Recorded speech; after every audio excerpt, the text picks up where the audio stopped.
اللهم اجعل في قلبي نورا۔ سامعین سے گزارش کی جاتی ہے کہ ہمارے دونوں چینلز کے پلیٹ فارم سے جتنی بھی آڈیو بکس کی ریکارڈنگ کمپلیٹ ہو چکی ہے اسے خود بھی سنیں اور زیادہ سے زیادہ شیئر کرنے کی کوشش کریں، اور ہمارے سوشل میڈیا پلیٹ فارم کے لنکس ڈسکرپشن میں دیے گئے ہیں۔ ہمیں سبسکرائب اور فالو ضرور کریں تاکہ آپ کو ضروری اپڈیٹس ملتے رہیں، اور ہماری ٹیم کی فنانشیل سپورٹ کے لیے پیٹریون کی لنک ضرور چیک کریں۔ جزاک اللہ۔ بسم اللہ الرحمن الرحیم۔ احمد شاہ ابدالی۔ تاریخ کے جھروکے سے ایک نڈر، بے باک اور دلیر کی دلیرانہ بہادری اور حملوں کے حالات و واقعات۔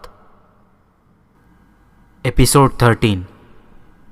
جن دنوں لاہور کی طرف پیش قدمی کرنے کے لیے احمد شاہ ابدالی نے اپنے لشکر کے ساتھ ایمن آباد میں پڑاؤ کر رکھا تھا، تو اس کے کچھ لشکریوں نے ایمن آباد میں گھس کر شہر کو لوٹ لیا تھا۔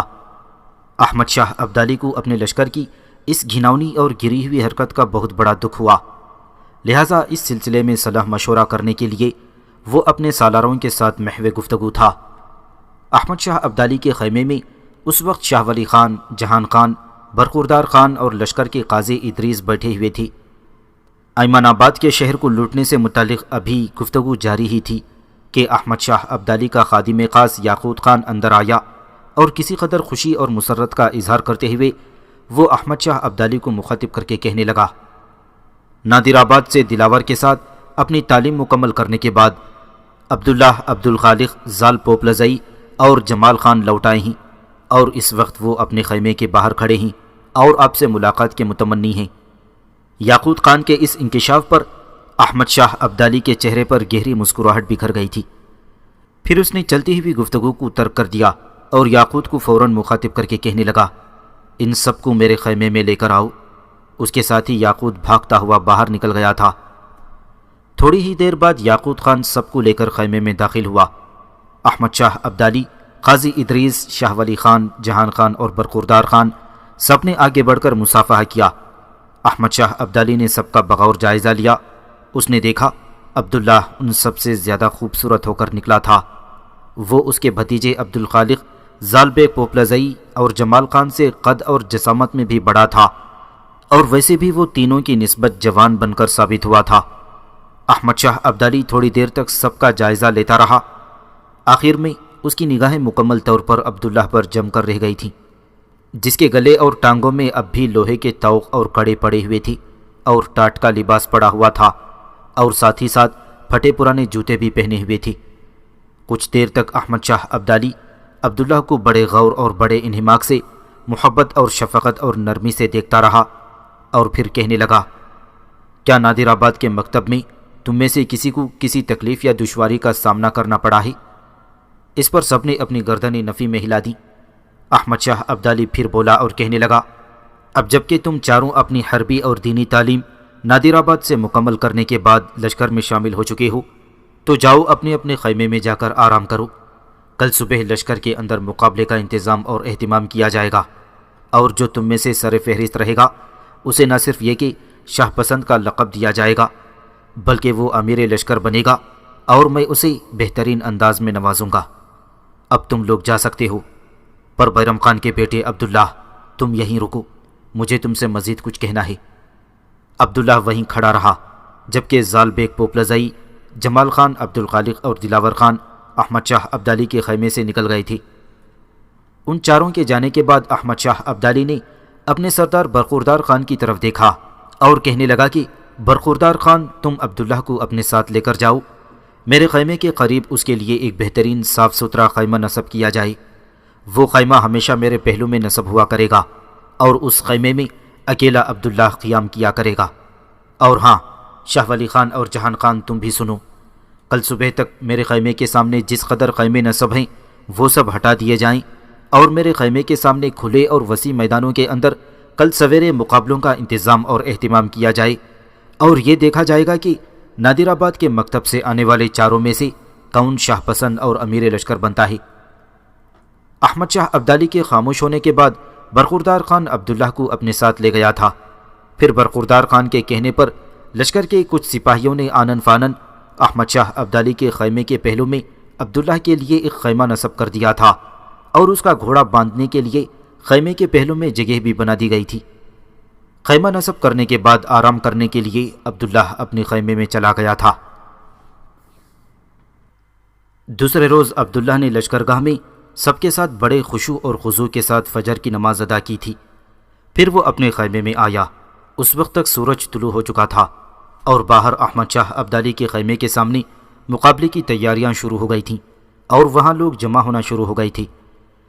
یہ صورتحال دیکھتے ہوئے عبداللہ نے اپنے ٹاٹ کے لباس کے اوپر زرہ پہنی، سر پر چمکتا ہوا نیا آہنی خود رکھا جو مجیر الدین نے اسے بنا کر دیا تھا۔ خیمے سے باہر آنے سے قبل وہ اپنے خیمے میں سجدے میں گر گیا۔ تھوڑی دیر تک وہ اسی طرح اپنے خداوند کے حضور سجود میں رہا۔ پھر وہ سجدے سے اٹھ کر اپنے دونوں ہاتھ بلند کیے اور انتہائی عاجزی اور انکساری کے ساتھ دعا مانگتے ہوئے بڑے رقت آمیز انداز میں کہہ رہا تھا، میرے اللہ، زندگی کے دشت میں میں آج نئے سفر کی ابتدا کر رہا ہوں۔ میں نہیں جانتا ساحل کدھر ہے، کہاں زیست کے سمندر میں کشتی ڈالنی ہے، کہاں بسیرا کرنا ہے، کہاں مداوائے غم کرنا ہے۔ میرے اللہ، میں غموں کی شاخ پر کھلا پھول، بے خواب آنکھوں کا سپنا، آوارہ گر تقدیم و ساعت کی زنجیروں، بے خواب آنکھوں کا سپنا اور حرف و معانی کی کشمکش میں جکڑا ہوا ایک شیشہ آسائش ہوں۔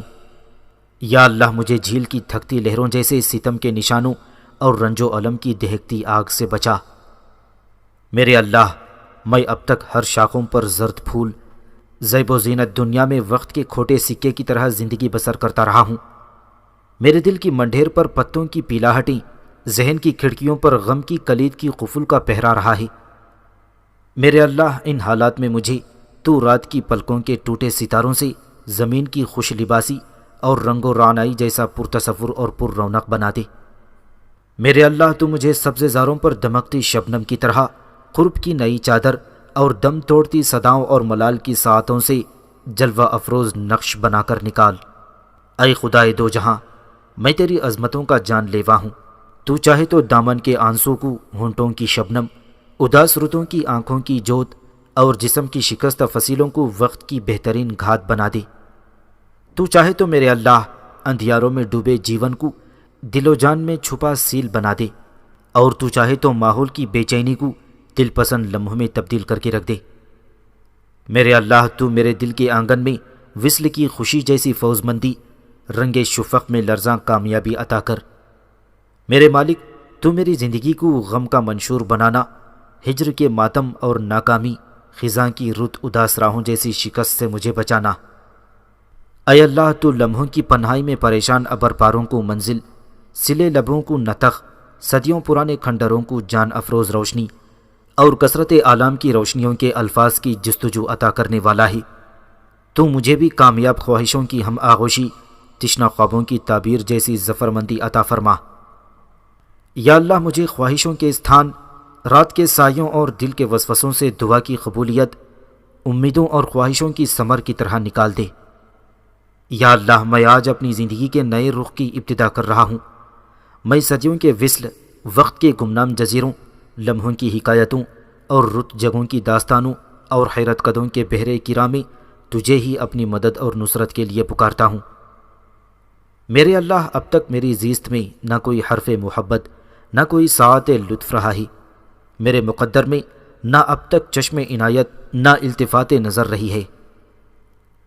حیات کے کالے لمحوں، فکر کے سفینوں اور زیست کے قرینوں میں میرے اللہ میری مدد فرما۔ میرے درد کا درما، دل کا قرار مہیا کرنا۔ تو ہی کھوئی شاموں کی تمنائیں، سرد راتوں کی اداسی میں نوائے حیات آموز عطا کرنا۔ مجھے بھی آج زندگی کے ان لمحوں میں نصرت اور کامیابی سے ہمکنار کرنا۔ یہاں تک کہنے کے بعد عبداللہ اپنی جگہ سے اٹھ کھڑا ہوا تھا۔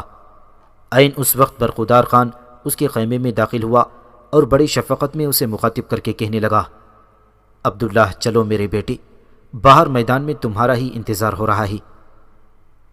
تھوڑی دیر تک خود احمد شاہ بھی میدان میں آنے والے ہیں اور ان کے میدان میں آنے کے بعد مقابلے شروع کروا دیے جائیں گے۔ عبداللہ پہلے ہی اپنے سر پر خود اور جسم پر زرہ پہنے ہوئے تھا۔ اپنی ٹانگوں اور شانوں پر اور اپنے بازوؤں پر اس نے مجیر الدین کے دیے ہوئے جوشن پہنے اور اپنی تلوار اور ڈھال سنبھال کر وہ برخوردار خان کے ساتھ ہو لیا تھا۔ تلوار اور ڈھال بھی وہی تھی جو مجیر الدین نے اسے بڑی محنت اور جان فشانی کے ساتھ بنا کر دی تھی، اور جن پر وہ لگاتار 2 سال تک مجیر الدین کے لوہار خانے میں حسام الدین سے تربیت حاصل کر رہا تھا۔ اپنے خیمے سے باہر آ کر عبداللہ نے دیکھا احمد شاہ ابدالی اور اس کے خیمے کے سامنے میدان بالکل خالی کر دیا گیا تھا، اور وہاں سے سارے لشکری چوکور صورت میں جمع ہو گئی تھی۔ سامنے تھوڑی سی جگہ خالی چھوڑ دی گئی تھی جس میں چٹائیاں بچھی ہوئی تھیں اور اس کے اوپر قالین بچھا دیا گیا تھا۔ اس قالین پر احمد شاہ ابدالی کے بیٹے شاہ ولی خان اور جہان خان پہلے سے بیٹھے ہوئے تھے، اور ان کے ساتھ ایک طرف دلاور خان، زال بیگ پوپلزئی، جمال خان، عبد الخالق بھی قالین پر بیٹھے ہوئے تھے۔ عبداللہ کو برخوردار خان اپنے ساتھ لے جا کر اسی قالین کے ایک طرف بیٹھ گیا تھا۔ تھوڑی دیر تک احمد شاہ ابدالی بھی اپنے خیمے سے نکلا۔ جب وہ قالین پر آیا تو سب لوگوں نے اٹھ کر اس کا استقبال کیا تھا۔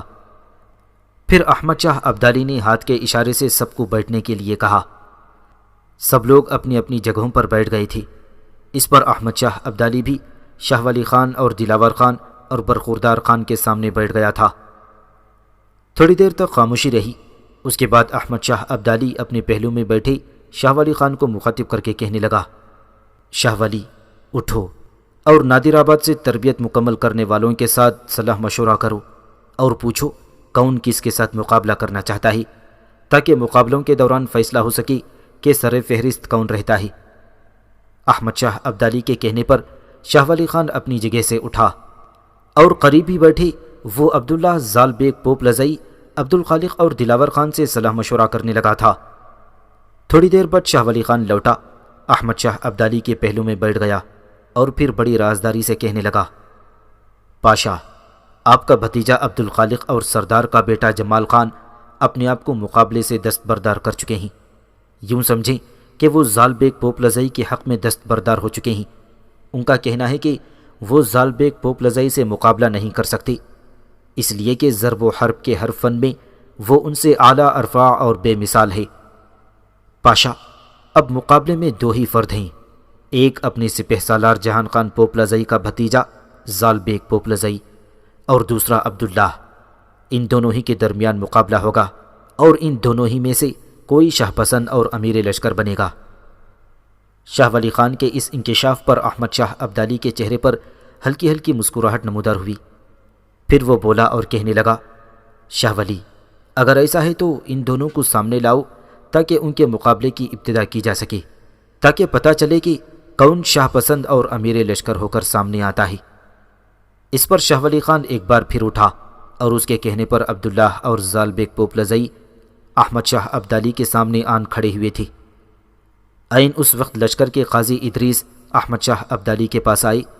احمد شاہ ابدالی نے ان کی طرف دیکھتے ہوئے پوچھا، قاضی ادریس، وہ کہاں ہے؟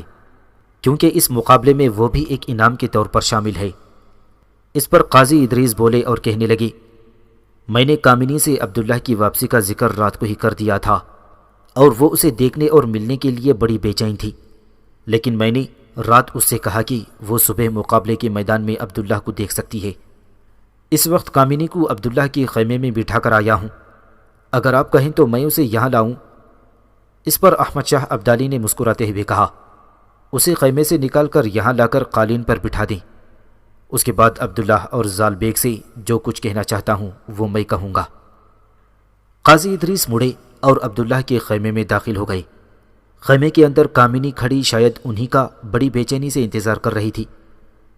کامنی اب 13 سے 15 برس کی ہو چکی تھی، جو 2 سال تک وہ احمد شاہ ابدالی کے لشکر میں رہ کر عبداللہ کا انتظار کرتی رہی تھی۔ اس 2 سال کے انتظار میں اس کے بچپن اور جوانی میں ایک حد فاصل کھینچ دی تھی۔ اب اس کی جوانی خوشہ گندم، مانوس مہک، ورق ورق خوشبو، کشتے زرکار اور نمو کی سبز کومپل جیسے بھرپور ہو چکی تھی۔ اس کا گدرایا جسم، ریشمی بدن، جذبوں کی شدت، جگنو بھری شاموں اور کرنوں کی ریکھا میں پیت رنگ موتی اور پریم کی بھڑکتی جوالا میں چاندنی رات کی کرنیں سے بکھر گئی تھیں۔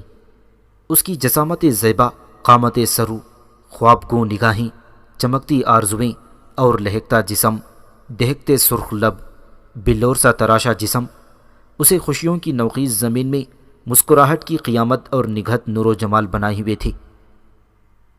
خیمے میں داخل ہوتے ہی قاضی ادریس کامنی کو مخاطب کر کے کہنے لگا، آؤ بیٹی، میرے ساتھ آؤ، عبداللہ کے مقابلے کی ابتدا ہونے والی ہے۔ میں احمد شاہ ابدالی سے بات کر کے آیا ہوں۔ اس نے کہا ہے کہ کامنی کو وہاں قالین پر لا کر بٹھا دو۔ اس کے ساتھ ہی کامنی چپ چاپ قاضی ادریس کے ساتھ ہو لی تھی۔ قاضی ادریس اسے مقابلے کے میدان میں سامنے کی طرف جو قالین بچھا دی گئی تھی، جس پر احمد شاہ ابدالی بیٹھا ہوا تھا، وہاں لے گئے اور قاضی ادریس کے اشارہ کرنے پر کامنی اپنے چشم و نظر میں سپردگی اور خمار کو سمیٹتی ہوئی احمد شاہ ابدالی کے قریب بیٹھ گئی تھی۔ کامنی کے بیٹھنے کے ساتھ ہی احمد شاہ ابدالی کہنے لگا اور اپنے سامنے کھڑے عبداللہ اور زال بیگ پوپلزئی کو مخاطب کر کے کہنے لگا، سنو عبداللہ اور زال بیگ پوپلزئی، مقابلہ صرف تم دونوں کے درمیان ہوگا۔ میرا بھتیجا عبدالخالق اور جمال خان زال بیگ کے حق میں دستبردار ہو چکے ہیں۔ وہ حرب و ضرب کے فن میں زال بیگ کو اپنے سے اعلیٰ اور ارفع سمجھتے ہیں، لہٰذا اب یہ مقابلہ تم دونوں کے ہی درمیان ہے۔ تم دونوں میں سے جو جیتے گا اسے شاہ پسند کا لقب ملے گا، وہ امیر لشکر ہوگا، اور یہ میرے پہلو میں بیٹھی کامنی ہے، اس پر بھی جیتنے والے کا حق ہوگا۔ وہ چاہے تو اسے اپنی بیوی بنا کر اسے اپنے پاس رکھے، چاہے لونڈی بنا کر اس سے خدمت لیتا رہے، یہ اس کی مرضی اور منشا پر منحصر ہے۔ اب تم دونوں اپنے اپنے ہتھیار سنبھالو کہ میں تمہیں مقابلہ کرنے کا اشارہ دینے لگا ہوں۔ عین اس موقع پر دلاور خان اٹھا، احمد شاہ ابدالی کے سامنے آیا اور پھر بڑے طنز اور تحقیر آمیز انداز میں کہنے لگا، پاشا، یہ عبداللہ اس زال بیگ سے کیا مقابلہ کرے گا؟ زال بیگ سے عبداللہ کا مقابلہ کرانا زال بیگ پوپلزئی کی توہین ہے۔ جو جوان عبداللہ کو پہلے ہی 6 بار تیغ زنی کے فن میں ہرا کر اس کے جسم کو 6 بار شکست کا داغ لگا چکا ہو، اس سے عبداللہ کا مقابلہ کرانے کا کیا فائدہ، کیا لطف اور کیا مزہ آئے گا؟ دلاور خان کی اس گفتگو سے سارے ہی دنگ اور پریشان رہ گئے تھے۔ احمد شاہ ابدالی نے تیز نگاہوں سے دلاور خان کی طرف دیکھا اور کہنے لگا، دلاور خان، جو کچھ کہنا چاہتے ہو کھل کر کہو۔ اس پر دلاور خان پھر بولا اور کہنے لگا، پاشا، نادر آباد کے مکتب میں تربیت کے دوران ہر سال عبداللہ اور زال بیگ کے درمیان مقابلے ہوتے رہے ہیں، اور زال بیگ ہر سال اسے ہراتا رہا ہے، اور ہارنے کی وجہ سے ہر سال عبداللہ کی پنڈلی پر شکست کا داغ لگتا رہا ہے۔ یہ اس مکتب کی ریت اور رسم ہے۔ اگر میری باتوں پر اعتبار نہ ہو تو عبداللہ کی بائیں ٹانگ سے اس کا لباس اٹھا کر دیکھ لیا جائے۔ احمد شاہ ابدالی تھوڑی دیر تک خاموش رہا، پھر اپنے قریب بیٹھے برخوردار خان کو مخاطب کر کے کہنے لگا، برخوردار، ذرا عبداللہ کا لباس اٹھا کر دیکھو۔ برخوردار خان آگے بڑھا۔ عبداللہ کی بائیں ٹانگ سے جب اس نے اس کا لباس اٹھایا تو سب نے دیکھا بائیں ٹانگ پر جلنے کے 7 داغ لگے ہوئے تھے، اور یہ 7 داغ دیکھتے ہوئے احمد شاہ ابدالی کی گردن جھک گئی تھی۔ برخوردار خان بھی افسردہ ہو گیا تھا اور جہان خان خوش اور مطمئن تھا، اس لیے کہ اس کے بھتیجے زال بیگ پوپلزئی کی جیت کے آثار دکھائی دے رہے تھے۔ دوسری طرف شاہ ولی خان بھی اداس اور ملول سا رہ گیا تھا، جبکہ قاضی ادریس اور ان کے سامنے بیٹھی ہوئی کامنی بھی عجیب تاسفانہ انداز میں عبداللہ کی جلی ہوئی پنڈلی کو دیکھ رہی تھی۔ تھوڑی دیر تک خاموشی طاری رہی، پھر احمد شاہ ابدالی نے اپنا جھکا ہوا سر اٹھایا۔ اس موقع پر احمد شاہ ابدالی کی آنکھوں میں نمی آ گئی تھی، شاید وہ عبداللہ کی حالت کو دیکھتے ہوئے پگھل گیا تھا۔ پھر اس نے بڑی شفقت اور نرمی سے عبداللہ کو مخاطب کرتے ہوئے پوچھا، عبداللہ، یہ کیا؟ جواب میں عبداللہ کہنے لگا، پاشا، میں اب تک خاموشیوں کی ردا، اذیتوں کے گرداب اور برہنہ شجر میں بے سکون سوال کی طرح زندگی بسر کرتا رہا ہوں۔ طویل رات کے گھنے اندھیروں میں نے ارادہ سحر، بے مسافت سفر اور ویران نگر کی طرح یوں ہی سرگرداں رہا ہوں۔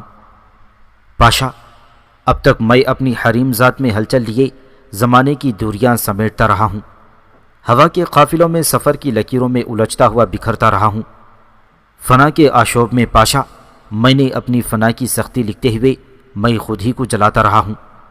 پر پاشا، اب میں جوان ہو چکا ہوں، بچپن کی حدود سے نکل کر میں نئی زندگی کی پرقوت سمتوں سے ہمکنار ہو چکا ہوں۔ اب میں جہاں خود جلتا رہا ہوں وہاں دوسروں کو بھی جلانے کا فن سیکھ چکا ہوں۔ پاشا، اب وقت آ گیا ہے کہ میں ان لوگوں کو جو مجھے اپنے سے کمتر اور کمزور سمجھتے رہے ہیں انہیں سمتوں سے اور رفتار سے فرق بتاؤں گا۔ انہیں مٹی کے لمس اور پانی کے ذائقے کا فرق بتاؤں گا۔ انہیں حق کی سچائی اور باطل کی معصیت کے امتیاز سے آگاہ کروں گا۔ جو کچھ اب تک دلاور خان نے کہا ہے یہ سچ ہے۔ اس میں کوئی شک نہیں ہے کہ نادر آباد کے مکتب میں جلتا رہا ہوں، پر وہ مجبوری تھی۔ اب تک مجبوریوں نے مجھ سے بہت کچھ کرایا ہے، پر اب میں نے مجبوریوں کی چادر اتار پھینکی ہے۔ میں کیا ہوں، میری اصلیت اور حقیقت کیا ہے، یہ آج اس میدان میں ثابت ہو جائے گا۔ پاشا، میں اس دلاور خان اور زال بیگ پوپلزئی کو اپنے ساتھ مقابلہ کرنے کی دعوت دیتا ہوں۔ عبداللہ کے ان الفاظ سے احمد شاہ ابدالی کے چہرے پر گہری مسکراہٹ اور گھنا سکون چھا گیا تھا۔ مسکراتے ہوئے وہ بولا اور کہنے لگا، بیرم خان کے بیٹے، تیری خیر ہو، تو نے سارے ہی شکوے، سارے ہی گلے، سارے ہی شکوک، سارے ہی شبہے رفع کر دیے ہیں۔ تو نے ان الفاظ سے ثابت کر دیا ہے کہ تو جھکنے اور زیر ہونے والا جوان نہیں ہے۔ اس موقع پر دلاور خان بولا اور بڑی لافزنی کا مظاہرہ کرتے ہوئے کہنے لگا، پاشا، عبداللہ کے کہے ہوئے سارے الفاظ لافزنی پر مبنی ہیں۔ یہ جو اب تک اکیلے زال بیگ کا مقابلہ نہیں کرتا رہا، یہ ایک ساتھ میرا اور زال بیگ کا مقابلہ کیسے کرے گا؟ پاشا، اس طرح یہ اپنی شکست اور اپنی ہار پر پردہ ڈالنا چاہتا ہے۔ میرا آپ کو مشورہ ہے کہ آپ مقابلہ کرائے بغیر زال بیگ پوپلزئی کو کامیاب قرار دے دیں۔ اس پر احمد شاہ ابدالی خفگی اور برہمی کا اظہار کرتے ہوئے کہنے لگا، بکواس بند کرو دلاور خان، بیرم خان کا بیٹا تمہارے سامنے کھڑا ہے، تمہیں اور زال بیگ پوپلزئی کو ایک ساتھ مقابلے کے لیے للکار رہا ہے، اور تم مجھے باتوں میں الجھا کر مقابلے سے پہلو تہی کرنا چاہتے ہو۔ اپنے آپ کو مسلح کرو اور زال بیگ کے ساتھ عبداللہ کا مقابلہ کرو۔ دلاور خان، تم بچپن سے مکتب کی طرف روانہ ہونے سے پہلے زال بیگ پوپلزئی کی تربیت کرتے رہے ہو۔ اب میں دیکھتا ہوں کہ تم دونوں استاد اور شاگرد عبداللہ کے سامنے کیسی کارگزاری کا مظاہرہ کرتے ہو۔ احمد شاہ ابدالی کا یہ جواب سن کر دلاور خان اپنے آپ کو مسلح کرنے لگا تھا۔ اتنی دیر تک خیموں کی طرف سے عبداللہ کا چچا زاد بھائی قاسم خان تقریباً دوڑتا ہوا عبداللہ کے پاس آیا۔ عبداللہ کے ساتھ اس نے مصافحہ کیا، پھر پشت کی طرف اس نے عبداللہ کی گردن کا وہ حصہ چوما جو طوق کی وجہ سے سیاہ ہو گیا تھا، اور دھیمی اور رازدارانہ آواز میں عبداللہ کو مخاطب کرتے ہوئے کہنے لگا، عبداللہ میرے بھائی، میں تمہیں جوان اور بالغ ہونے اور احمد شاہ ابدالی کے لشکر میں آنے پر مبارکباد دیتا ہوں۔ دیکھ، شاید تجھے معلوم نہیں ہوگا کہ میں نے شاہ ولی خان کی بیٹی سے شادی کر لی ہے، اس کا نام ارزون ہے۔ میں اور میری بیوی رات کے وقت تم سے ملنے آئی تھی، لیکن اس وقت تم سو رہے تھی، اس لیے کہ مجھے تمہاری آمد کی اطلاع بڑی دیر سے ملی تھی۔ تم جانتے ہو کہ میں احمد شاہ ابدالی کے محافظ دستوں کا نائب سالار ہوں، اس لیے صبح ہی صبح احمد شاہ ابدالی نے میرے ذمے کچھ کام لگا دیے تھے، جس کی وجہ سے میں صبح سویرے تمہارے خیمے میں آ کر تم سے نہ مل سکا۔ اور ہاں، تمہاری بھاوت جس کا نام ارزون ہے وہ بھی تم سے ملنے کے لیے بے چین ہے۔ وہ تماشا گاہ میں دائیں جانب جو شامیانے لگے ہیں وہ عورتوں کے لیے ہیں، اور وہ وہاں لشکر میں شامل عورتوں کے اندر بیٹھی ہے۔ تمہارے مقابلے کے بعد میں تمہیں اس کے پاس لے جاؤں گا اور تم سے ملاؤں گا۔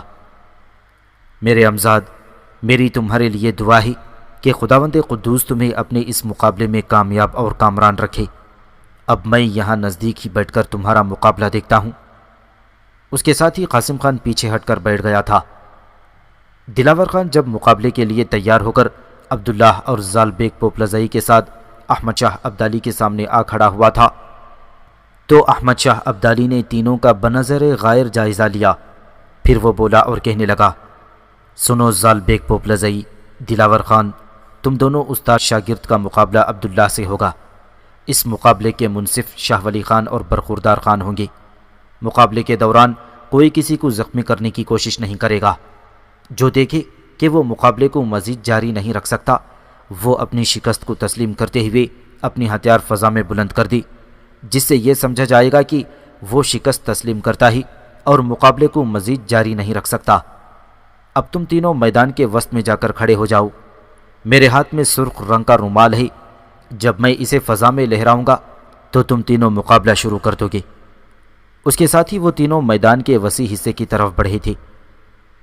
زال بیگ پوپلزئی اور اس کے استاد دلاور خان کے پیچھے پیچھے عبداللہ مقابلے کے اس میدان کے وسطی حصے کی طرف کچھ اس انداز سے گیا تھا جیسے ریگزاروں میں نخل بلند کا سایہ داخل ہوتا ہے، جیسے ظلمتوں کے ہجوم میں کسی قندیل کی روشنی بھٹکے ہوئے مسافروں کے لیے خضر راہ بن کر داخل ہوتی ہے، جیسے خرابات دشت اور خیالات کی وادیوں سے نکل کر کوئی موت کا بنجارہ طلسمی جزیروں میں داخل ہونے کو آگے بڑھتا ہے۔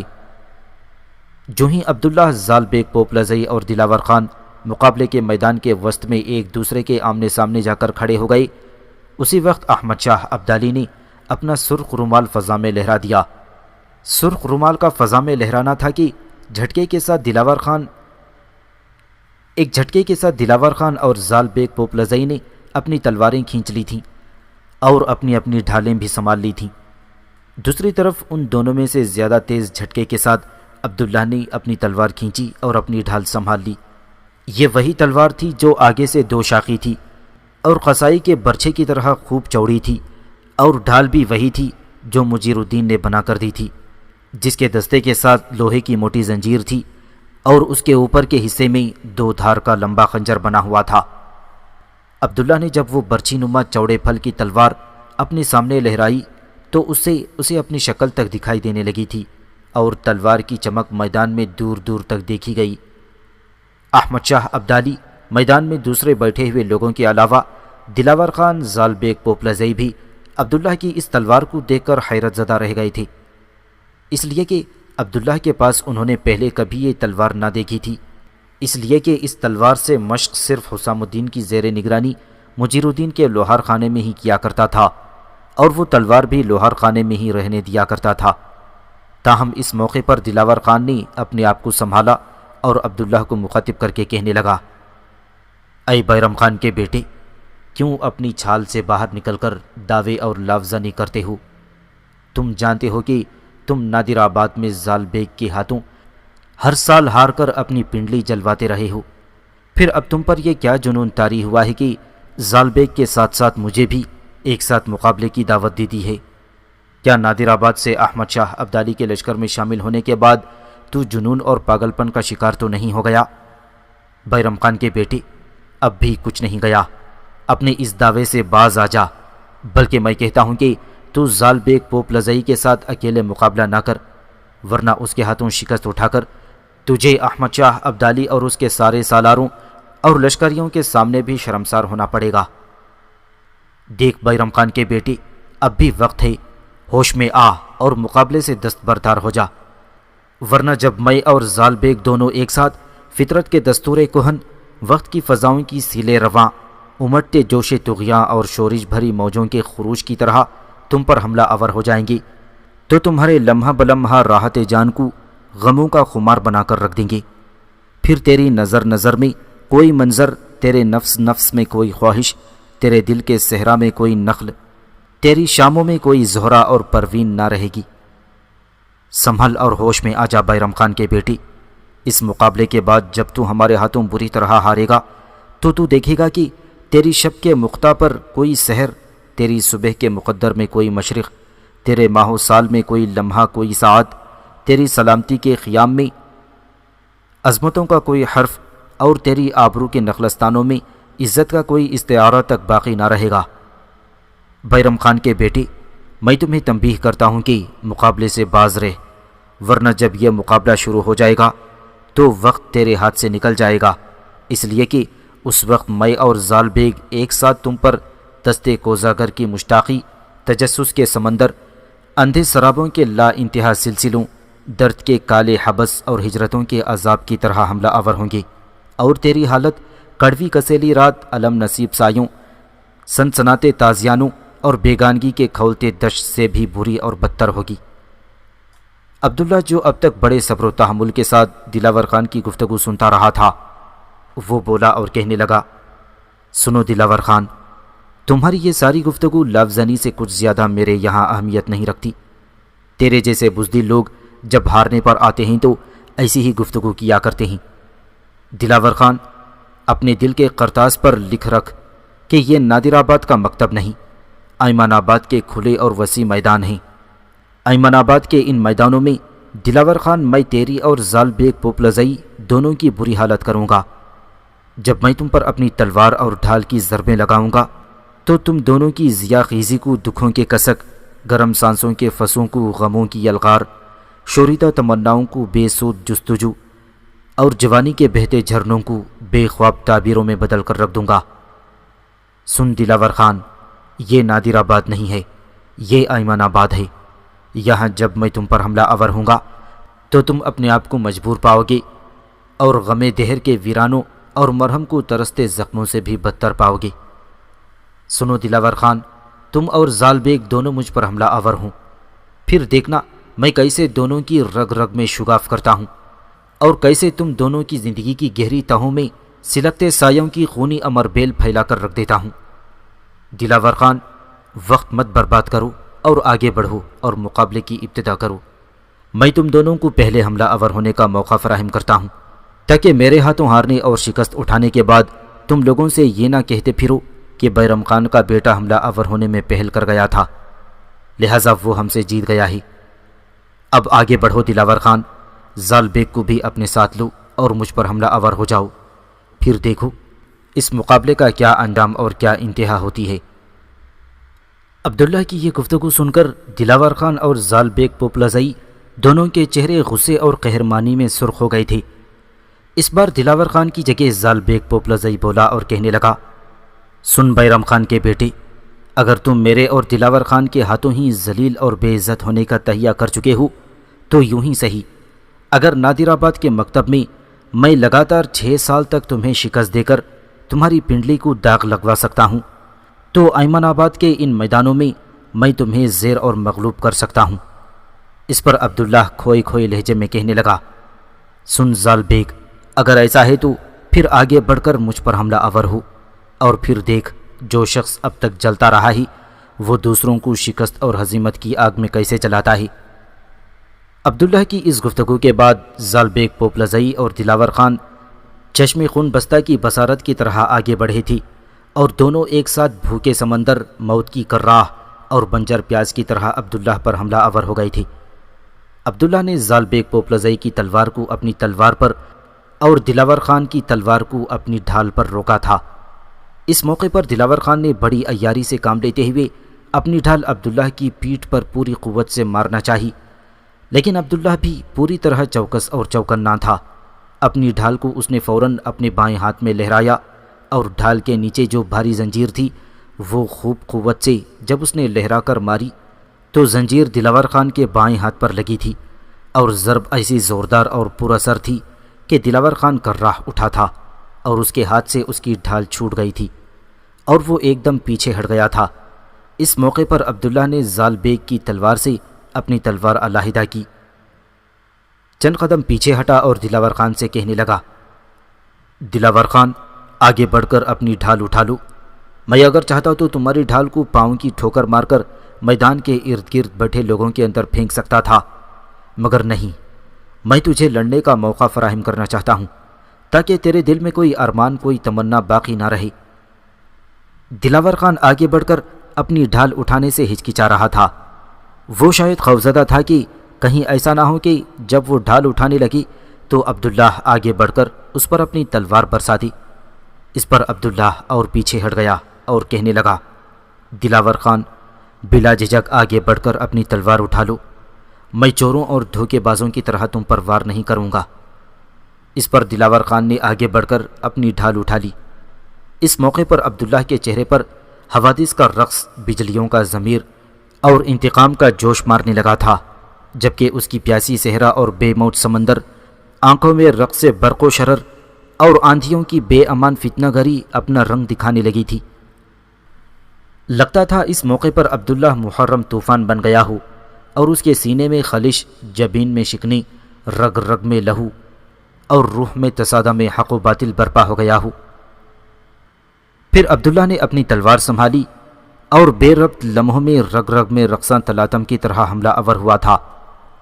عبداللہ نے اپنی تلوار کا بے امان وار زال بیگ پوپلزئی پر کیا تھا۔ زال بیگ نے اس وار کو اپنی ڈھال پر روکا۔ ایک تو عبداللہ کی تلوار کو نہ جانے مجیر الدین نے لوہے کی کس شے کے پان دے کر بنایا تھا، دوسرے عبداللہ کی یہ ضرب اتنی زوردار تھی کہ جب عبداللہ کی تلوار زال بیگ کے ڈھال پر پڑی تو تلوار کی ضرب سے زال بیگ کی ڈھال کا ایک حصہ پھٹ گیا تھا۔ یہ صورتحال دیکھتے ہوئے زال بیگ کے چہرے پر ہوائیاں اڑنے لگی تھیں۔ عین اس موقع پر زال بیگ پوپلزئی اور دلاور خان نے ایک دوسرے کو آنکھ کا اشارہ کرتے ہوئے ایک ساتھ اپنی دونوں تلواریں مختلف سمتوں سے عبداللہ پر گرا دی تھیں۔ عبداللہ بھی فوراً حرکت میں آیا۔ اپنی تلوار علیحدہ کرتے ہوئے زال بیگ پوپلزئی کے وار کو اس نے اپنی تلوار پر روکا، جبکہ دلاور خان کی تلوار کو اپنی ڈھال پر روکا، اور اس کے ساتھ ہی بہترین قدم اٹھاتا ہوا ڈھال کی زنجیر کو اس نے لہرایا، اور پھر وہ زنجیر اس قوت کے ساتھ دلاور خان کی گردن اور چہرے پر پڑی تھی کہ دلاور خان چیختا چلاتا بل کھاتا ہوا دور ہٹ گیا تھا۔ عبداللہ نے فوراً تلوار کا جھٹکا دیتے ہوئے زال بیگ پوپلزئی سے دور ہٹا، پھر وہ کسی خوفناک درندے کی طرح دلاور خان کی طرف بڑھا اور اس کی پشت کی طرف سے اس کی رانوں پر اس زور سے اپنی ڈھال کی زنجیر ماری تھی کہ دلاور خان بیچارہ بل کھاتا ہوا زمین پر گر گیا تھا۔ اس کے بعد عبداللہ کسی زخمی سام کی طرح زال بیگ پر حملہ آور ہوا تھا۔ زال بیگ پر عبداللہ نے اس تیزی کے ساتھ اپنی بھاری چوڑی پھل کی تلوار کے وار کرنے شروع کر دیے تھے کہ زال بیگ گھبراہٹ اور پریشانی میں الٹے پاؤں پیچھے ہٹتا ہوا بڑی مشکل سے عبداللہ کے وار کبھی اپنی ڈھال کبھی اپنی تلوار پر روکنے لگا تھا۔ عبداللہ نے زال بیگ کی اس افراتفری اور بدحواسی سے پورا فائدہ اٹھایا، اور جس وقت زال بیگ اس کے سامنے الٹے پاؤں بھاگ رہا تھا، عبداللہ اپنی ڈھال کی زنجیر کو حرکت میں لایا اور زنجیر اس زور سے زال بیگ کے گھٹنوں پر ماری تھی کہ زال بیگ بھی زنجیر کی ضرب سے چیخ چلا اٹھا تھا۔ اس کے بعد عبداللہ نے اسے دم لینے نہیں دیا، بلکہ اپنی ڈھال کے سامنے جو خنجر لگا ہوا تھا اس کا وار زال بیگ پر کیا۔ اس ڈھال کے خنجر کو جب زال بیگ نے اپنی ڈھال پر روکنا چاہا تو عبداللہ کی ڈھال کا وہ خنجر زال بیگ کی ڈھال کو پھاڑتا ہوا اندر گھس گیا تھا۔ عبداللہ فوراً حرکت میں آیا، اپنی ڈھال کی زنجیر کو اپنے بازو پر لپیٹا اور پھر لہرا کر اس نے اپنی ڈھال کو اس زور سے کھینچا تھا کہ اس کی ڈھال کے ساتھ ساتھ زال بیگ کی ڈھال بھی اس کے ہاتھ سے چھوٹ کر عبداللہ کے پاس آ گئی تھی۔ عبداللہ نے اپنی اور زال بیگ دونوں کی ڈھال کو زمین پر گرا دیا، پھر تابڑتوڑ زال بیگ پر حملے اور وار کرنے شروع کر دیے تھے۔ تھوڑی دیر تک اپنے سامنے انتہائی بے بسی کے عالم میں عبداللہ زال بیگ کو بھگاتا رہا۔ زال بیگ اب اپنے آپ کو عبداللہ کے حملوں کے سامنے دفاع نہ کر پا رہا تھا۔ اس کی حالت سے لگتا تھا کہ تھکاوٹ کے آثار بڑی تیزی سے اس پر چھاتے جا رہے ہوں۔ پھر جب 2-3 بار عبداللہ نے اس پر انتہائی خطرناک وار کیے تھے تو زال بیگ تیزی سے پیچھے ہٹا، پھر اس نے اپنی تلوار اور خالی بایاں ہاتھ فضا میں بلند کرتے ہوئے اپنی شکست تسلیم کر لی۔ عین اس موقع پر شاہ ولی خان اور برخوردار خان تقریباً بھاگتے ہوئے میدان میں داخل ہوئے۔ پہلے برخوردار خان نے عبداللہ کو اپنے سامنے لپٹا کر اسے فتح مندی پر مبارکباد دی۔ اس کے بعد شاہ ولی خان نے عبداللہ کو اپنے ساتھ لپٹا لیا، اس کی پیشانی چومی اور کہنے لگا، عبداللہ میرے بیٹے، یقیناً تم نے اس مقابلے میں ہمیں مایوس نہیں کیا۔ دلاور خان جو لافزنی کرتا تھا، تم نے اس کی لافزنی کو، اس کی شکست کے داغوں کو دھو کر رکھ دیا ہے۔ اب آؤ ہمارے ساتھ پاشا کے پاس چلتے ہیں۔ عبداللہ نے زال بیگ کی ڈھال سے اپنی ڈھال علیحدہ کر کے سنبھال لی، پھر وہ ان کے ساتھ ہو لیا تھا۔ شاہ ولی خان اور برخوردار خان نے عبداللہ کے ساتھ زال بیگ پوپلزئی اور دلاور خان کو احمد شاہ ابدالی کے سامنے لا کھڑا کیا۔ احمد شاہ ابدالی تھوڑی دیر مسکراتی نگاہوں سے عبداللہ کی طرف دیکھتا رہا، پھر وہ دلاور خان اور زال بیگ کو مخاطب کرتے ہوئے پوچھنے لگا، کیا تم دونوں عبداللہ کے ہاتھوں اپنی شکست تسلیم کرتے ہو؟ دلاور خان اور زال بیگ نے کوئی جواب دینے کے بجائے اپنی گردنیں جھکا لی تھیں۔ اس پر احمد شاہ ابدالی طنزیہ سے انداز میں بولا، میں تمہارے منہ سے کوئی جواب سننا چاہتا ہوں۔ دلاور خان نے انتہائی بے بسی اور لاچارگی میں احمد شاہ کی طرف دیکھا اور کہنے لگا، پاشا، میں اور زال بیگ دونوں عبداللہ کے ہاتھوں اپنی شکست تسلیم کرتے ہیں۔ میں امید بھی نہیں کر سکتا تھا کہ یہ حرب و ضرب کے فنون میں ہم سے اس قدر آگے نکل جائے گا۔ اس مرتبہ احمد شاہ ابدالی فیصلہ کن سے انداز میں کہنے لگا، تم اپنی شکست تسلیم کرتے ہو تو پھر ادھر ایک طرف بیٹھ جاؤ۔ اس پر دلاور خان اور زال بیگ مقابلے شروع ہونے سے پہلے جہاں بیٹھی تھی وہیں بیٹھ گئی تھی۔ اتنی دیر تک درویش عبید اللہ اور عبداللہ کا عمزاد بھائی قاسم خان بھی عبداللہ کے پاس آ کر کھڑے ہو گئے، اور دلاور خان اور زال بیگ کے بیٹھ جانے کے بعد احمد شاہ ابدالی نے تھوڑی دیر تک بڑے غور اور انہماک سے عبداللہ کی طرف دیکھا، پھر اسے مخاطب کر کے کہنے لگا، بیرم خان کے بیٹے، میں ابھی تمہاری کامیابی اور فتح مندی پر مبارکباد نہیں دے سکتا۔ سن بیرم خان کے بیٹے، اپنے دادا کی شرط کو پورا کرنے کے لیے تمہارے گلے میں جو یہ لوہے کا توق ہے اسے توڑ پھینکو، تاکہ میں تمہیں اس طرح گلے لگا کر تمہاری فتح پر مبارکباد دوں، جس طرح ایک باپ اپنے بیٹے کو گلے لگا کر شفقت پدری میں ڈوبی مبارکباد دیتا ہے۔ بیرم خان کے بیٹے، اپنے گلے میں لٹکتے ہوئے اس لوہے کے توق کو توڑ پھینک کہ تیری نئی اور انوکھی زندگی کی ابتدا ہو۔ احمد شاہ ابدالی کے ان الفاظ کے بعد عبداللہ حرکت میں آیا، قبلہ رو ہو کر کھڑا ہوا اور اپنے خداوند کو مخاطب کرتے ہوئے وہ دعائیا انداز میں کہنے لگا، میرے اللہ، تو ہی دانش و آگہی کا گہوارہ ہے، تو ہی زر و جواہر، لال و یاقوت، اگلتی زمین، ستاروں کے موتیوں سے سجے آسمان کا مالک ہے، تو ہی وقت کے امکان میں ہست و بود کا خالق ہے، سیاہ زمینوں کے لیے روشنی تیرے دم سے، اور یہ صدف صدف ابرنیسیاں، یہ نیم جانوں کے لیے زندگی کا نشان، یہ سیلے نگہت، یہ کاروائیں رنگ و بو، سب میرے اللہ تیرے ہی دم سے ہیں۔ بنجر زمین کو شادابی، کوہسار و دشت و دمن کو خوشتابی، اور بطن خاک کو آب گوہر عطا کرتا ہے۔ تو ہی نظر نظر کو لاکھوں چراغ، نفس نفس کو کہیں سخن کہیں نغمہ، تو ہی خاموش فضاؤں کو غیب و الہام، تو ہی ایک ایک ذرے کو اس کی تقدیر عطا کرتا ہے۔ میرے اللہ، آفاق کی وسعتوں میں گم پر جمال مناظر میں تو بے قرار دل و جان، صبح ازل شام ابد میں تو جولا گاہ خیر و شر کی جلتی بجھتی رتوں میں تو دبے دبے جوان جذبوں، رکے رکے زیر لب پیغام میں تو میرے اللہ تو دلوں کے بھید جانتا ہے، شعور اور لاشعور کے رازوں سے بھی واقف ہے۔ میرے اللہ، مجھ مسکین اور عاجز پر بھی اپنی نگاہ کرم، مجھے اپنی رحمت اپنے فضل سے نواز، میری مدد فرما کہ میں غلامی کے طوق کو اتار کر آزادی کے دیے روشن کرتے ہوئے ایک نئی زندگی کی ابتدا کر سکوں۔ اپنی دعا ختم کرنے کے بعد عبداللہ نے اپنی ڈھال اپنے سامنے زمین پر رکھ دی تھی، پھر اس نے اپنے دونوں ہاتھ گلے میں لٹکتے ہوئے لوہے کے توق پر جمائے، ایک بار اس نے اپنے اللہ کی تکبیر بلند کی، پھر اس نے لوہے کے اس توق پر زور لگایا اور ایک جھٹکے کے ساتھ اس نے لوہے کے اس توق کو وہاں سے توڑ دیا تھا جہاں اسے شروع میں جوڑا گیا تھا۔ لوہے کے اس توق کو توڑنے کے بعد عبداللہ نے اسے نفرت اور حقارت سے ایک طرف پھینک دیا تھا۔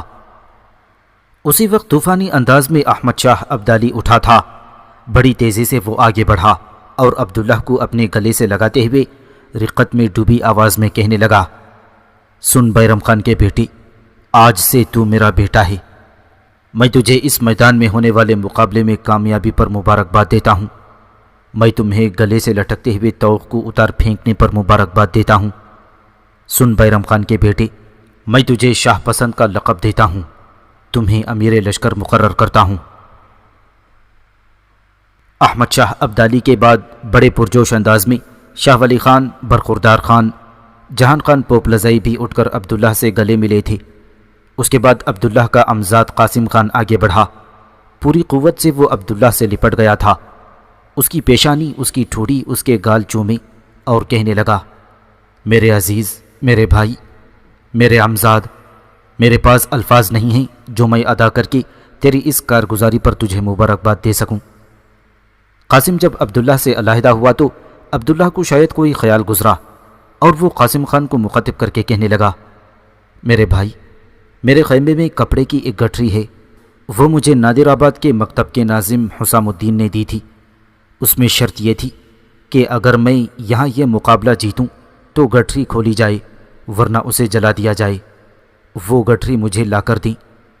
اس پر قاسم عبداللہ سے کچھ کہے بغیر اس کے خیمے کی طرف چلا گیا تھا، جبکہ اتنی دیر تک درویش عبید اللہ آگے بڑھا اور بری طرح اس نے عبداللہ کو اپنے ساتھ لپٹا لیا تھا۔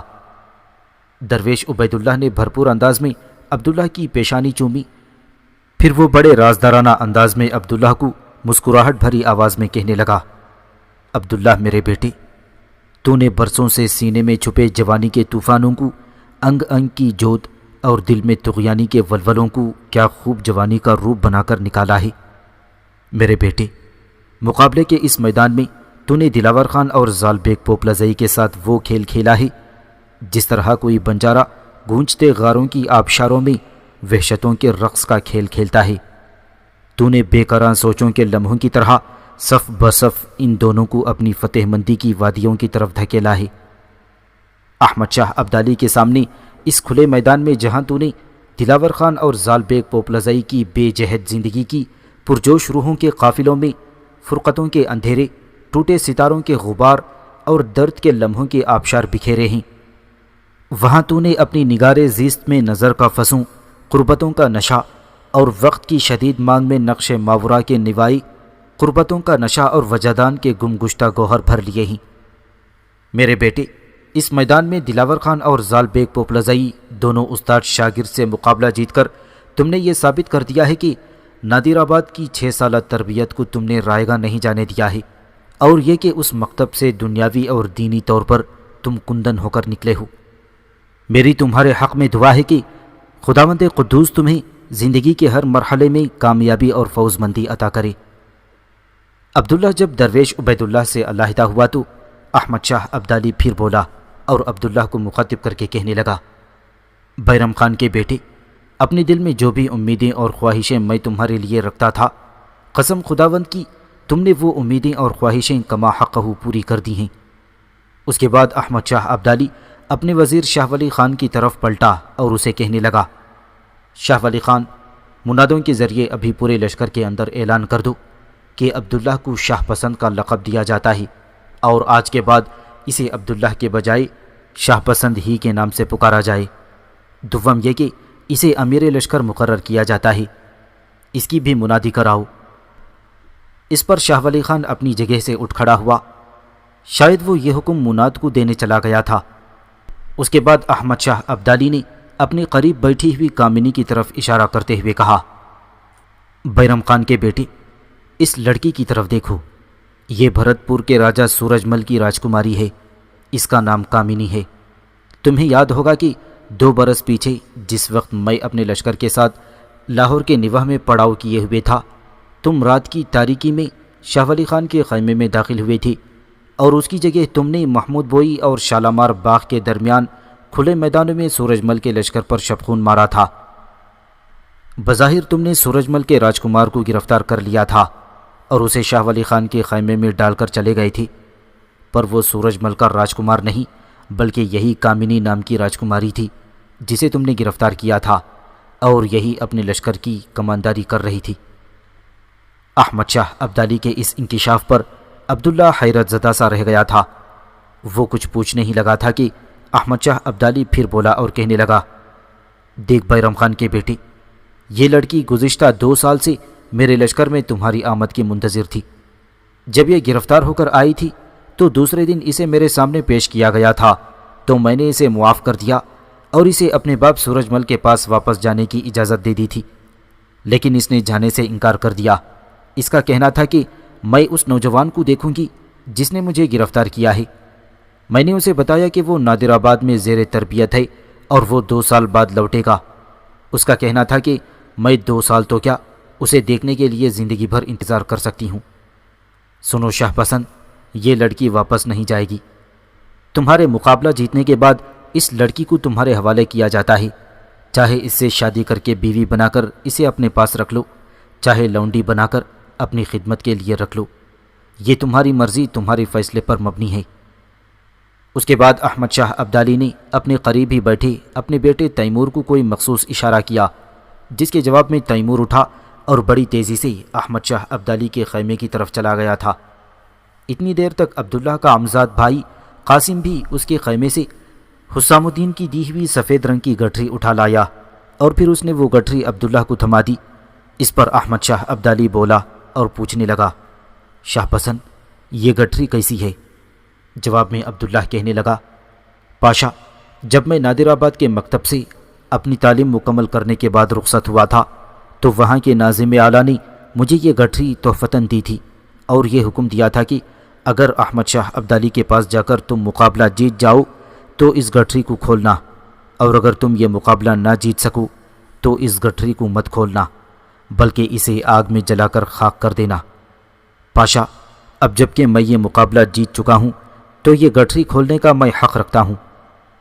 اس پر احمد شاہ ابدالی مسکراتے ہوئے کہنے لگا، شاہ پسند، تم ٹھیک کہتے ہو، اس گٹھری کو کھولو، میں بھی دیکھوں اس گٹھری میں کیا ہے، اور اس گٹھری کے بعد اپنے گلے میں لٹکتے ہوئے تعویذ کو بھی کھولو تاکہ میں جانوں کہ تمہارے ماں باپ کے قاتل کون تھے، وہ کون دراز دست انسان تھے جنہوں نے تمہیں در بدری پر مجبور کیا تھا۔ گلے میں لٹکتے ہوئے تعویذ اور ماں باپ کی موت کا خیال آتے ہی احمد شاہ ابدالی کے سامنے کھڑے عبداللہ بیچارے کی حالت سوچتے ذہن کی لہروں، درد کی دھند، قطرہ قطرہ گھلتے زہر، نور کے جال بنتی کرنوں میں دکھ کے شگوفوں اور شجر یاقوت میں بریدہ شاخوں جیسی ہو کر رہ گئی تھی۔ لگتا تھا پرانی یادوں کے جگنوں عبداللہ کے لیے سرابوں کے فاصلوں میں دل منتظر کی آشفتگی اور غم زندگی بن کر جل اٹھے ہوں۔ اس لمحے اس کے چہرے پر درد کی کسک، مجروح معصومیت، روحانی کرب، اس کی آنکھوں میں شوریدہ سری خواہشیں، تلاطم خیز ولولے اور زنگالو تیور جوش مارنے لگے تھے۔ تاہم عبداللہ نے جب دیکھا کہ کتنے ہی لوگوں کی نگاہیں اس پر جمی ہوئی ہیں تو اس نے اپنے آپ کو سنبھالا اور اس گٹھری کو کھولنے لگا تھا جو نادر آباد سے رخصت ہوتے وقت حسام الدین نے اسے تحفتاً دی تھی۔ عبداللہ نے جب وہ گٹھری کھولی تو اس نے دیکھا کہ گٹھری کے اندر اس کے لیے بہترین عمدہ قسم کا ترکی طرز کا لباس تھا۔ وہ لباس سفید رنگ کے قیمتی کتان کا بنا ہوا تھا اور اس کے اوپر پہننے کے لیے سفید ہی رنگ کی عبا بھی تھی، سر پر پہننے کے لیے گرم ٹوپی جس پر سامنے سرخاب کے پروں کی کلفی بھی لگی ہوئی تھی۔ تھوڑی دیر تک عبداللہ بڑے خوش آئند خیالات کے ساتھ اس لباس کو دیکھتا رہا اور مسکراتا رہا۔ لباس کے نیچے دو اور چیزیں بھی نمودار ہوئیں، جوتوں کا نیا جوڑا تھا اور ایک خنجر دونوں جوتوں کے درمیان تھا جس کا میان بڑا خوبصورت تھا، جس کا دستہ ہاتھی دانت کا بنا ہوا تھا۔ عبداللہ نے میان سے خنجر نکال کر دیکھا، وہ ایک چوڑے پھل کا بھاری اور وزنی خنجر تھا اور ایسی خوبصورتی سے صیقل کیا ہوا تھا کہ اس کے اندر سے انسان کا اپنا چہرہ تک صاف دکھائی دیتا تھا۔ اب عبداللہ کی نگاہ ایک اور چیز پر پڑی، وہ ایک تہہ کیا ہوا کاغذ تھا جو گرم ٹوپی کے اندر تھا۔ عبداللہ نے وہ کاغذ لیا، اس کی تہیں کھولی، اس نے دیکھا وہ اس کے نام نادر آباد کے مکتب کے ناظم اعلیٰ حسام الدین کا خط تھا۔ خط میں لکھا تھا، عبداللہ میرے بیٹے، جس وقت تم میرا یہ خط پڑھ رہے ہوگی اس وقت تم میرے خیال میں شاہ پسند کا لقب حاصل کر چکی ہوگی، اس لیے کہ میری تمہارے ساتھ یہ شرط تھی کہ تم جب مقابلہ جیتو تو اس گٹھری کو کھولنا ورنہ آگ لگا دینا۔ بیٹے، میں تمہیں مقابلہ جیتنے اور شاہ پسند کا خطاب ملنے پر دلی مبارکباد پیش کرتا ہوں۔ سن بیرم خان کے بیٹے، اب تو ایک نئی زندگی کی ابتدا کر رہا ہے، تیرا بچپن تجھ سے جدا ہو کر کوچ کر چکا ہے، اب تو بالغ ہو کر جوانی کی حدود میں داخل ہو چکا ہے۔ دیکھ، اب تو جوان و توانا اور طاقتور اور فنون حرب و ضرب میں بے مثال ہے۔ بیرم خان کے بیٹے، میں جانتا ہوں تو نے اپنے بچپن میں بڑے مظالم اور اذیتیں سہی ہیں، مجھے امید ہے کہ اب تو گلے کا طوق توڑ چکا ہوگا، اب تو غلامی سے آزادی میں داخل ہو چکا ہوگا۔ بچپن کی اذیتوں اور تکلیفوں کو فراموش کر دینا، اور اب جو کوئی بھی تیرے جسم میں تیری سلگتی روح کے لیے نظر نظر سراب کھڑے کرنے کی کوشش کرے، جو کوئی تیری روح احساس پر موسموں کی سختی کے نقوش کندہ کرے، جو کوئی بھی تیری زندگی کی گیراں بار مسافتوں میں تیرے لیے بلائے سموم اور سرسر ثابت ہو، اور جو کوئی بھی تیرے کشکول سماعت میں سسکیوں، آہوں اور چیخوں کا حشر برپا کرے، بیرم خان کے بیٹے، تو اس کے لیے عناد بھری قیامت کی رات، اذیتوں اور ظلم کی خاموش ڈستی مٹی، رگوں میں زہر گھولنے والا جبر و تمرد اور آنکھوں میں اتر جانے والے شاخوں کا کانٹا بن جانا۔ بیرم خان کے بیٹے، تم اپنی زندگی کے نئے وقت کی ابتدا کر رہے ہو۔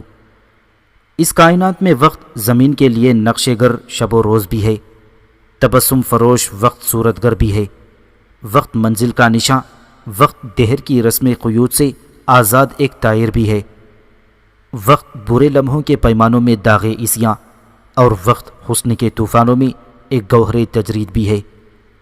بیرم خان کے بیٹے، میری دلی دعا ہے کہ آنے والے وقت میں، آنے والے دور میں، متوقع زمانے میں تم اپنے اور اپنے لواحقین کے لیے امیدوں کی شبنم، اپنی خواہشوں کے گلاب رت، وصال وعدوں کی بات کو اپنی امیدوں کے سیحوں کا قصیدہ، تشنگی کے سمندر کو اپنے لیے مقدس نقوش، شفق کی بے خواب وادیوں کو اپنے وجدان کا، اور بے قرار سوچوں کے لمحوں کو اپنے نغموں کا گوہر بنا کر رکھو گے۔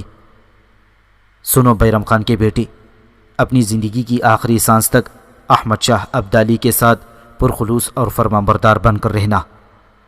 تم فلاکت زدہ لمحوں کے خالی کشکول تھے۔ احمد شاہ ابدالی نے تجھے صدف صدف گوہر بنا دیا تھا، اس نے تمہیں ڈالیوں پر مہکتا شگوفہ بنا کر رکھ دیا تھا۔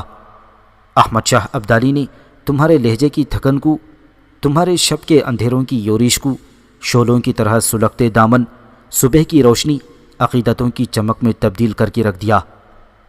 احمد شاہ ابدالی کے لیے ہمیشہ ایک ایسا جذبہ بن کر رہنا جو روح بن کر رگو پے میں دوڑ جائے، اس کے لیے قدم قدم زندگی کے خلوص کی معراج بن کر رہنا، اور اس کے دشمنوں کے مقابلے میں طوفان بن کر کھڑے ہونا۔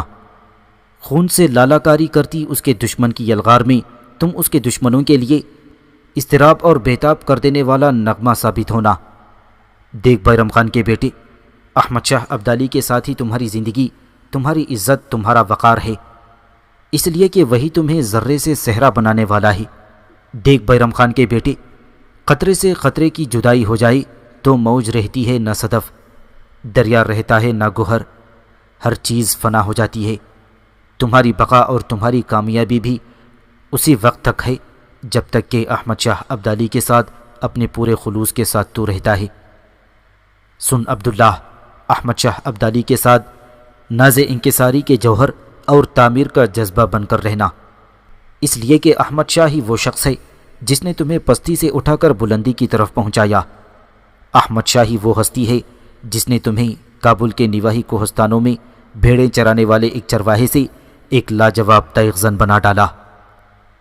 دیکھ بیرم خان کے بیٹے، اگر زندگی میں کبھی تم ایسے دوراہے پر آن کھڑے ہو جہاں تمہارے لیے کوئی فیصلہ کرنا انتہائی مشکل اور دشوار ہو جائے، تو پھر تم سرمایہ داری کے پروقار مفصلوں کی بے زری کو ترجیح دینا۔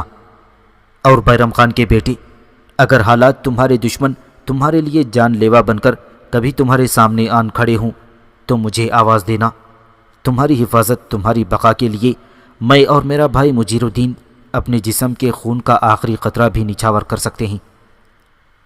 لشکر میں شامل ہونے کے بعد اگر کبھی تمہارا ارادہ نادر آباد کی طرف آنے کا ہو تو مجھ عاجز اور مسکین سے ملاقات ضرور کرنا۔ میں جانتا ہوں کہ نادر آباد کے مکتب میں تم زال بیگ پوپلزئی کے ہاتھوں 6 سال تک لگاتار ضرب کھاتے رہے ہو، اپنی ٹانگ پر خود داغ لگواتے رہے ہو۔ آنے والے دور میں کبھی کوئی ایسی حماقت نہ کرنا۔ حسام الدین کا خط پڑھنے کے بعد عبداللہ کی آنکھوں میں آنسو امڈ آئے تھے۔ تھوڑی دیر تک وہ کچھ سوچتا رہا، پھر خط کو چومتے ہوئے بڑی رقت آمیز، بڑی ارادت مندی سے کہنے لگا، حسام الدین میرے محترم، زندگی میں تم میرے لیے خضر راہ، سامریوں کی یلغار میں عصائے کلیم، شاخساروں سے ابھرتے نوحوں میں ناموس و تمکنت، اور غمدار لمحوں میں ہمراز اور ہم آشنا ہو۔ میں سر کے بل بھی چل کر تم سے ملنے ضرور نادر آباد آؤں گا۔ حسام الدین کا خط پڑھنے کے بعد عبداللہ کی جو حالت ہوئی تھی اس نے احمد شاہ ابدالی کو ایک طرح سے بے چین کر دیا تھا۔ اس کے اشارے پر برخوردار خان نے اٹھ کر عبداللہ سے وہ خط لے لیا اور احمد شاہ کو تھما دیا۔